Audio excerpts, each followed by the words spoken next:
তাহারই পরে মানে লিখেছেন কবি সুফিয়া কামাল। কবি সুফিয়া কামাল কত খ্রিস্টাব্দে জন্মগ্রহণ করেন? 1911। কবি সুফিয়া কামাল কত খ্রিস্টাব্দে মৃত্যুবরণ করেন? 1999। কহিল সে স্নিগ্ধ আঁখি তুলি, কে কহিল? কবি।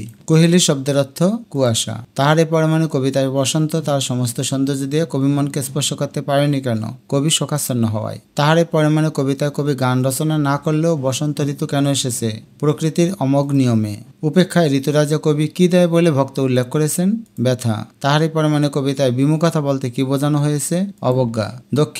দক্ষিণ দুয়ার গেছে খুলি চরণটিতে কি বোঝানো হয়েছে? কবির উদাসীনতা। তাহারই পরে মানে কবিতায় কে অর্ঘ্য বিচরণ করেছেন? বসন্ত। কেয়ার কাটা গ্রন্থের রচয়িতা? কবি সুফিয়া কামাল। সুফিয়া কামাল রচিত কাব্যগ্রন্থ নয় কোনটি? ছায়া হরিণ। বাকি তিনটি সুফিয়া কামালের কাব্যগ্রন্থ।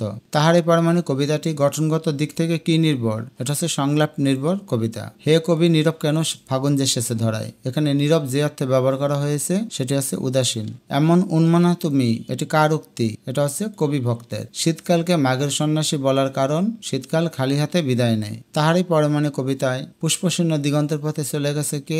মাঘের সন্ন্যাসী। তাহারই পরে মানে কবিতায় কবি কাকে ব্যথা দিয়েছেন?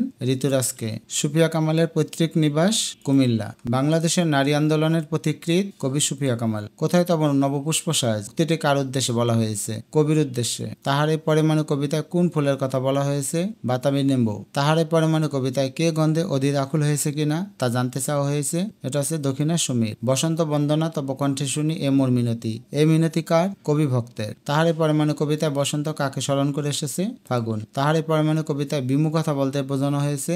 অবজ্ঞা। নিচের কোনটিতে কবির অভিমান প্রকাশ পেয়েছে? কহিল সে পরম হেলায়। তাহারই পরে মানে কবিতায় কোন জীবনের প্রভাব রয়েছে? ব্যক্তি জীবনের। তাহারই পরে মানে কবিতায় পুষ্পারতি বলতে বোঝানো হয়েছে? পুষ্পারতি মানে হচ্ছে ফুলের বন্দনা এবং ফুলের নিবেদন, 1 এবং 2। ক নম্বরটা। তাহারই পরে মানে কবিতায় প্রধান বৈচিত্র্য হচ্ছে নাটকীয়তা। উত্তরী বলতে বোঝানো হয়েছে চাদর এবং উত্তরীয়, 2 এবং 3।